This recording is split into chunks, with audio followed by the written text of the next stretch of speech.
Guys, hey, thank you everyone for joining us today on the Garage Door Heroes podcast. We're coming to you from Miami, and I've got my very special friend, Deidre Ubelhart. She is awesome. We've been friends for about a year, and she's just totally inspiring. So I want you to just sit back, give us 30, maybe 40 minutes and hear what we have to say. She's got some amazing insight into everything from corporate America, corporate relationships, right on down through family and employee, and even your client relationships that we can talk about. And we're talking about flipping the script today, right?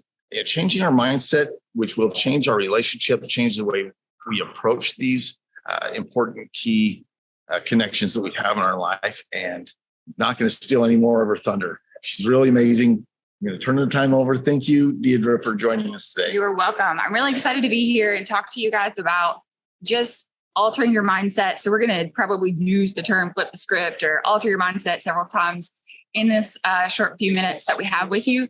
And we want to really hit 3 different aspects of changing your mindset, changing how you speak to yourself, what you're saying to yourself, how you're talking to your employees.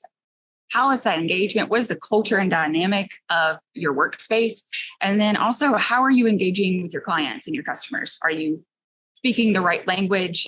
Is everybody on the same, conversation path in your company? Are you all on the right mindset? And let's change the way we're approaching that. I know the pandemic and a lot of things, and we don't like talking about it. Nobody wants to mention it anymore. We're past it. And I get that. But at the same time, it did change. It changed a lot. Right. It changed everything.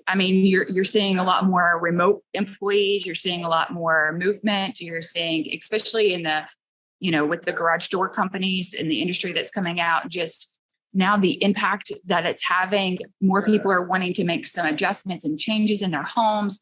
People are really focusing a lot on how they're expected at the workforce and at the companies that they're working for. So there's a lot of changes. So we need to adapt and go with these changes. Right. That is for sure.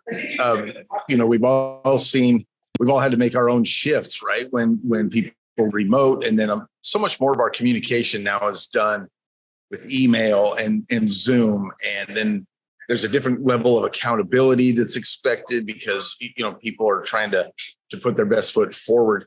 Deidre, how does this, maybe let's just start with the business owner and the mindset of the business owner first, and maybe how we, communicate with ourselves, the dialogue in our own heads and how that works. I think for me, the biggest thing was learning to give myself grace. The thing about it is that we all fail. Like every single one of us. And I think a lot of times as business owners, as company leaders, we don't want to show our weaknesses. We don't want to show when we didn't hit our marks, when we were not quite going to the level that we wanted it to be. And we get very embarrassed by that. So giving yourself grace, knowing you're going to hit those roadblocks, you're going to make mistakes. Maybe you're not taking a paycheck right now, and so that you can pay your employees. And that's okay. Where you're at right now is a place of learning, a place of growth. Even in your failures, there's something in that you can pull from and achieve. It's about showing up and showing out regardless of the failure that's around you, and changing that conversation and embracing it even with your team. We do a thing, they're called performance parties. Oh, right. They're awesome. So it's all based on our core values within our company. Yep. So I even analyze myself though. I sit down with our core values of our company and what I expect not only from our team and our clients, but myself. And so I sit with each core value and I ask myself, am I 5 stars on each one of these levels? And if I'm not, I make my notes about what it is. And then when I have my leadership team meetings, I sit there and I say, hey guys, this is where I'm failing you. And I see it and I'm going to rise to the occasion. There we go. And it's about understanding that it's a learning moment. And because of that, now the team can say, you know what, I'm not quite hitting the mark on that area to help me get to the level that I need to be. Right. So we're leading by example when we're the leaders, and we're willing to kind of share some of our weaknesses, put them out there, but we let our teams know that we're going to work on those. Right? Yeah. So when we discover a weakness in ourselves, that's not the time to beat ourselves up, right? No, because you have to realize that you're in your own story. That's your story. And that's what we really want to talk about today is flipping the script, writing your stories and how these stories coincide with each other. But your story, you have to give yourself grace in it. If you don't give yourself the grace that you deserve, then it's hard for you to give your employees grace. It's hard for you to give your customers grace, but also it's hard for them to also give you grace too. It's true. So you have to be able to forgive yourself and grow. I often, when a problem arises in our company, I'm the first one that'll take ownership of my failure in it. And then I want to be able to say, all right, now we've established that we dropped the ball or there was a problem here. What's our solution? How are we going to fix it? Let's move forward. It's not wallowing in it. Well, right. Wallowing in it. I want to just kind of hit that, the speed in which we recognize our failures, whether it's our own or anyone else's, we recognize it. We deal with it, and then we come up with a solution and we move forward. This is how we get out of lack of production that comes from when anyone is going to criticize themselves, or if we criticize anyone else, and all of a sudden they're down for the day. If I can just throw out an example I'm familiar with, Tiger Woods' dad said, you from any swing, anytime you connect with that ball, you have 10 steps to celebrate or beat yourself up. And that's it. After 10 steps, you move on and you're working on the next, you're focusing on the next, next approach of the ball or what have you. So this is something to maybe consider. Yeah, I love that, because here's the thing. When you fail, or when a team member fails, if you don't pick that up right then and immediately go, all right, we failed. How did we fail? Where was it at? How are we going to implement a strategy so that doesn't happen again? If you're the type that you're sitting on it and you're beating your team up and you're beating yourself up and you're spiraling, what's the time frame that we're missing? How long are we taking up of our story? Because if you can imagine that all these different places, how you treat your clients, how you treat your employees, all these are different chapters in their story that you're creating and you're writing for yourself. How much of that chapter are you willing to give up that you could be writing it towards the success of your company?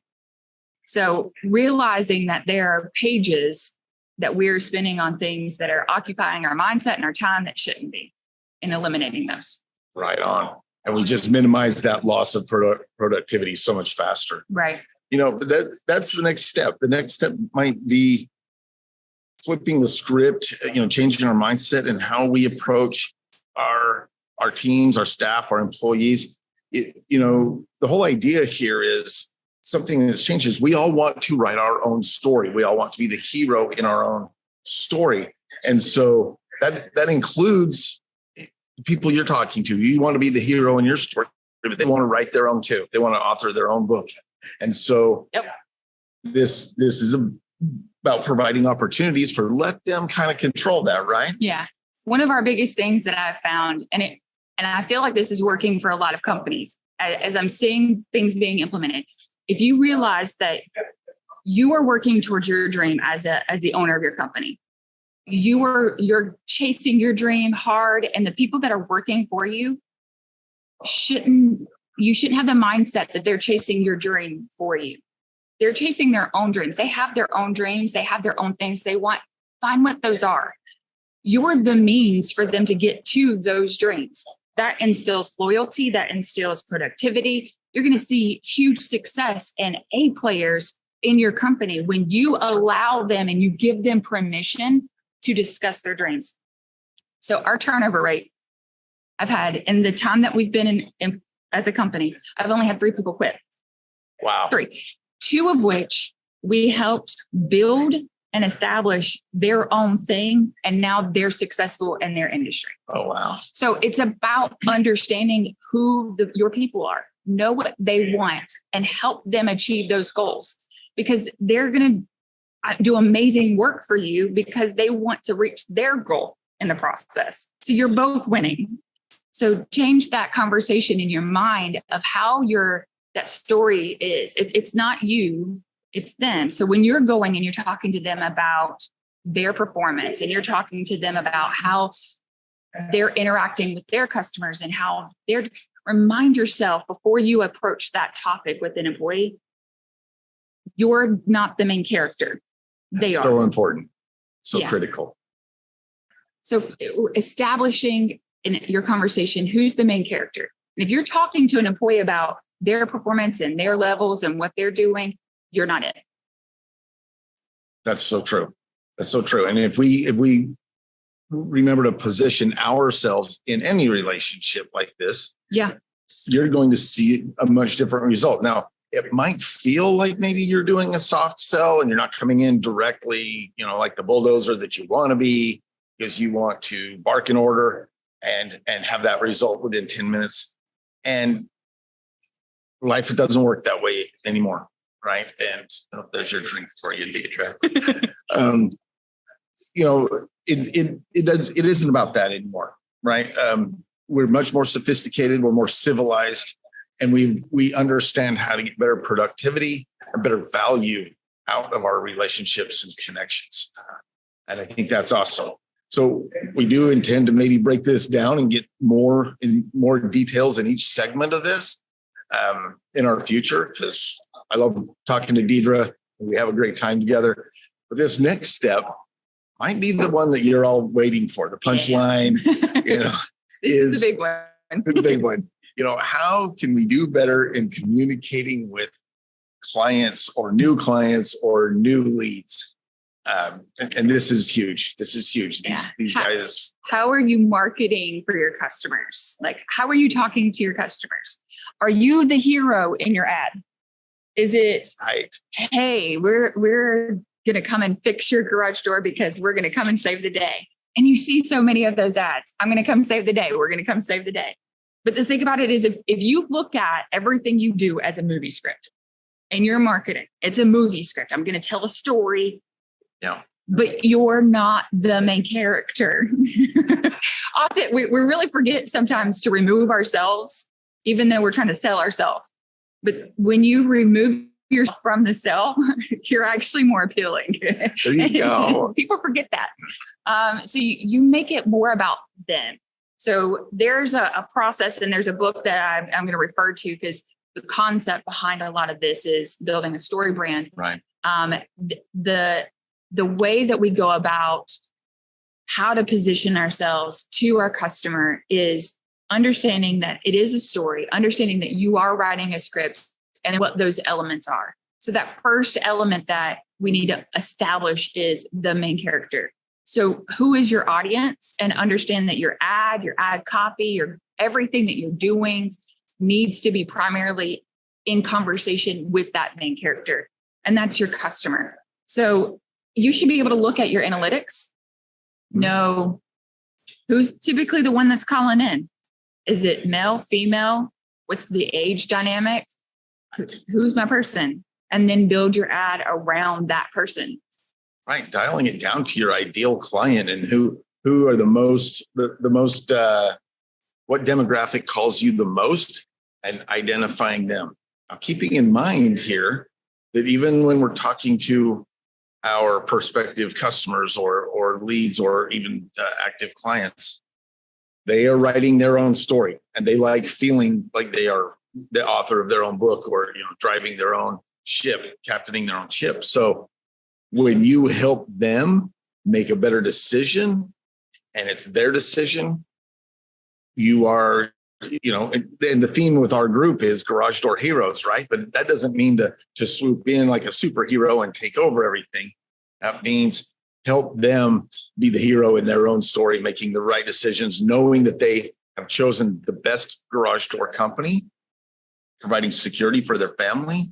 Am I right there? Am I right? 100%. Yeah. Because I look at it as like, okay, so I'm a superhero nerd. So I love the Teenage Mutant Ninja Turtles. There we go. Yeah. So we all do. I position it in my head, and this is how I think of it. I am the sensei. Okay. Your job is to be the rat. You're not the turtle. The customer is the turtle. And they need you to give the equipment to them for them to be the superhero in their story. So you're the sensei. But the first thing that you have to establish is, what's the problem? So now that we know who our character is, and that we want to write our messaging to that as they're the main character, now what is your main character's problem? So I think it'd be a fun little exercise if you're cool with it. Let's create a little scenario as we're building it. Here we as go. An example. So we've got our main character, Barb, right? Okay. Because we know that most of the people who are calling in to get something done are the females, because we want that garage door changed. That's right. Because we're trying to keep up with the Joneses. Okay. Of course we are. Yeah. So that's our problem, is that we're wanting to keep up with the Joneses. We want the front of our house and our curb appeal to be the right thing. So that's the problem. You want your problem that you're putting in your ad for your main character to be very relatable to your main character. You want it to be singular.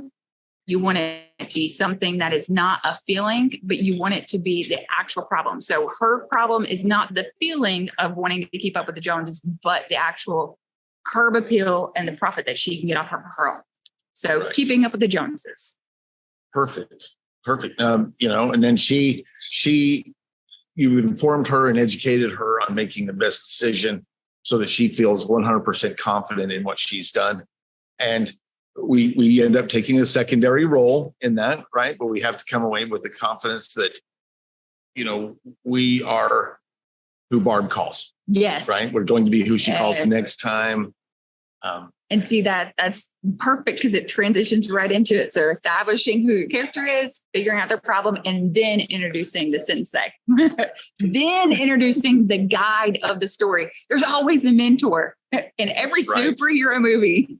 And I'm sorry, I'm going to nerd out on you. But in every superhero movie, there's always that mentor, that person that's behind the scenes, that's giving them the equipment, that's telling them the directions to go down the path and which way to avoid, what. So they're the main character of the story, but you're the person behind the scenes guiding them to where they're going. So that should be how we reflect it in our ads as well. So we got Barb wants a new front garage door, change the curb appeal, and we're going to help her achieve that because we have the state-of-the-art best front door in the world, right? That's right. So now we're allowing her to see, hey, we're going to assist you in having the best front yard.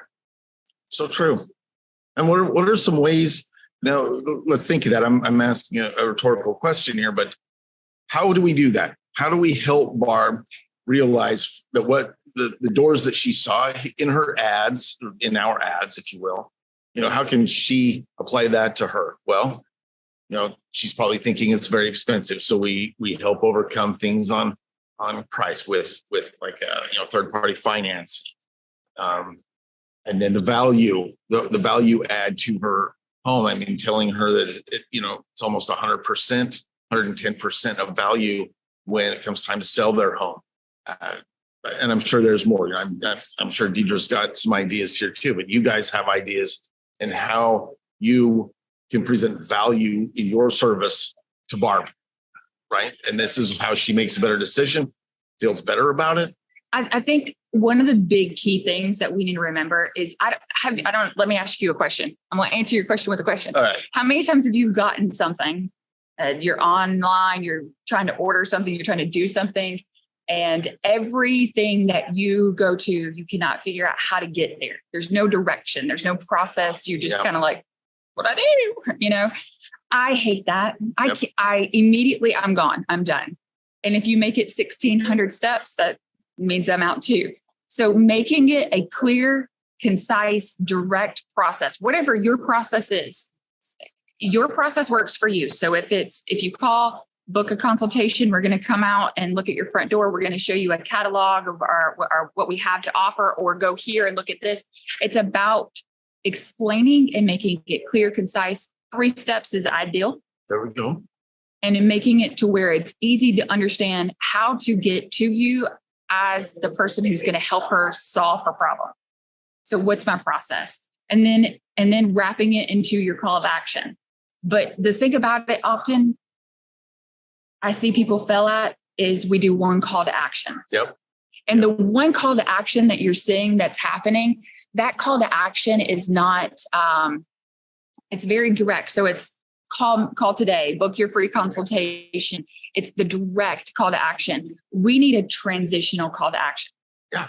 So that transitional call to action is, hey, I don't really want to book a call with you right now, but I want to check you out. So in your ad, where's your link for your gallery? If you're going to solve my problem as the front door, do you know what I want to do as a woman? I want to shop. Yeah, there we go. I want to look at pictures. So give me a link of your catalog. Make it separate, but in your catalog, make it something that has another call to action to book a call with you. Give me options and not just, I have to know now that I want to close that sale. I know you want to close that sale right now, but you need to make it to where I can either close it now or I can close it later. But either way, I know how to get to you. That's right. That's right. And that's so important. We usually take one step or another. And I evaluate websites every single day for garage door companies. And I see websites where it's all about the gallery and take a look at us and look at how great we are. And there's no call to action that says, here's how to get a hold of me now. Well, there's a certain number of people that go to your website in a crisis. Their spring is broken. Their doors come off track and they need to know how to get a hold of you and get on your schedule now. And they want to see things like 24-hour service, same day appointments available, this sort of thing. But, that higher ticket is the full door replacement. And we want that shopper that wants that, right? And so we need links to the gallery, and that gallery needs to be on point, right? Yes. Yeah. Because like you said, like you're going to get your emergency contact. You're going to get that one. That guy's going to close. But there's going to be other people that are going to see your ads. They're going to see what you have going on and they want to mark it. They want to tag it. They want to thumbnail you because it's in their thought process. They're getting ready to do something big. They may be ready to sell soon and they want to, increase the value. But the thing about it is the big thing here is understanding that the huge thing that is we have to show them what it's going to be like if they fail. If you were the hero in your story and you fell as the hero, what's the outcome? Oh boy. So if I'm Barb and my problem is that I want to have the front door on the block, I need to know that if I don't have the best door on the block, what's going to happen? The depreciation of my home, the value's going to drop. I'm not keeping up with the Joneses. Something to just dig in a little bit to make me get a sense of urgency to make something happen. We missed the mark on that. Yep. Yeah. And so this becomes when you are the most knowledgeable guy of the 3 or 4 bids that Barb might get. You're the guy with all of the answers and helping her understand this is the choice you need to make. And here is the win. And here's the lose. And, we don't want to dwell on that, but she needs to know that, and this is where we talk about how old and how many cycles her spring has gone and how frayed and how frazzled the cables are looking. Let her know that not making a decision today could have some impact. Right. And then right after we tell them how they might fail, you tell them how we're going to help them be successful. This is when you save the day. Now you get to talk about you. There we go. So often in ads, we talk about ourselves so much. Like, look at how awesome we are. Look at all our accomplishments. Right. Look at what, but we don't need to, our Google reviews, our word of mouth, our referrals, those are the people who should be talking about us. Yep. We should be talking about our customer. That's so true. Let the world talk about how great you are. Your chance is to talk about the customer and the result that they're after. Because often when you do that, you're setting a precedent that you're going to over deliver because I'm amazing. And so you're already setting up an expectation that you're probably going to fail. Yeah.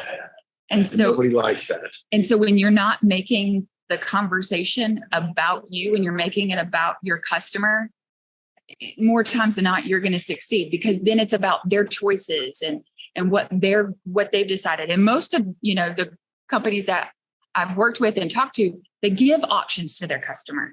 You have ABC, you have choices. And so as long as we allow it to stay in their wheelhouse, you're going to get a lot fewer bad reviews. For sure.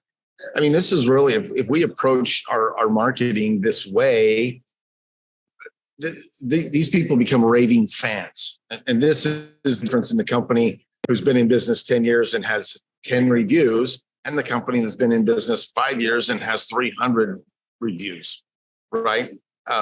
Because of how we approach our relationships with our clients, leads, and customers. Yeah, because the whole point is you're making them the superhero. So true. They're excited because you just won the day. We won the day. We won the day. We swooped in on a white horse and saved the day, and that's ultimately what we want. And if we'll take the steps to have that kind of relationship, and it's not just a purely transactional relationship, right? This is where we get repeat, referral, and loyal fans. And the term we use in marketing and advertising a lot is the lifetime value of a client. A lot of times that's hard to know, because if we're just going in for a $200 service, that's the lifetime value of that client, is just go in, take care of it, bill them, and move on. But if we let them if we let them write their own story and we are a part of that story, then that relationship is permanent. Thinking that's what you're getting at. 100%. 100%. So basically then what you want to do is take that that outline and turn it into a one-liner.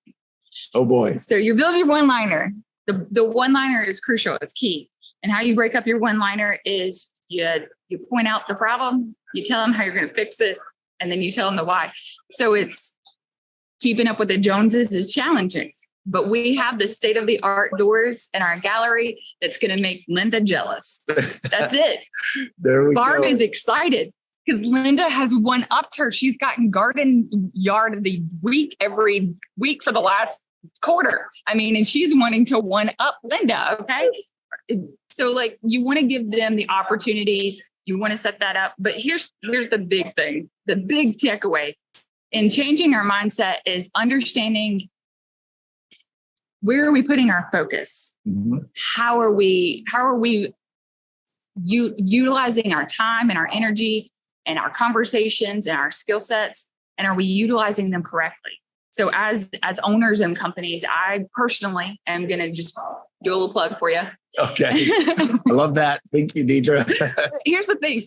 Creating this story is difficult, and creating this story over and over and over again, because you got to change, you got to constantly rewrite a story. It's a monthly new story or a bi-quarterly new story.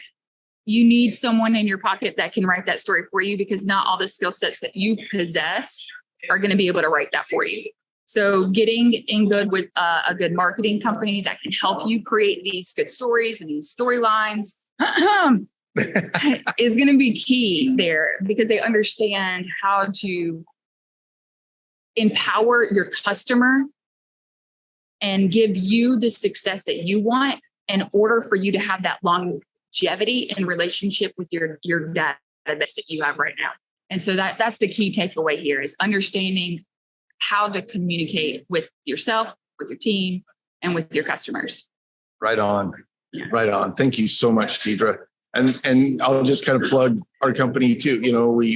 We're constantly trying to evolve with the times. Marketing always changes. Obviously, we can look at it in a big contrast, and we can't market today the same way we did 20 years ago.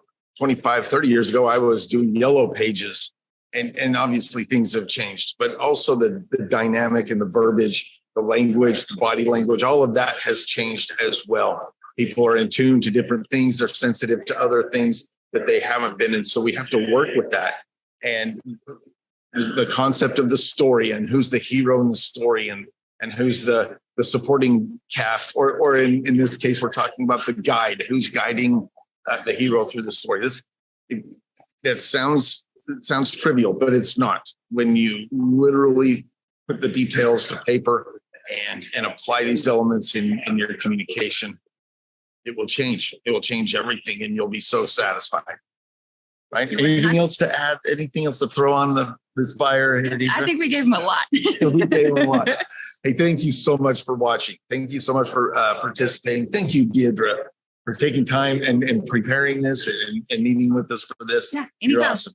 She's a great friend. And I look forward to this. We're gonna do some other segments on this in the future.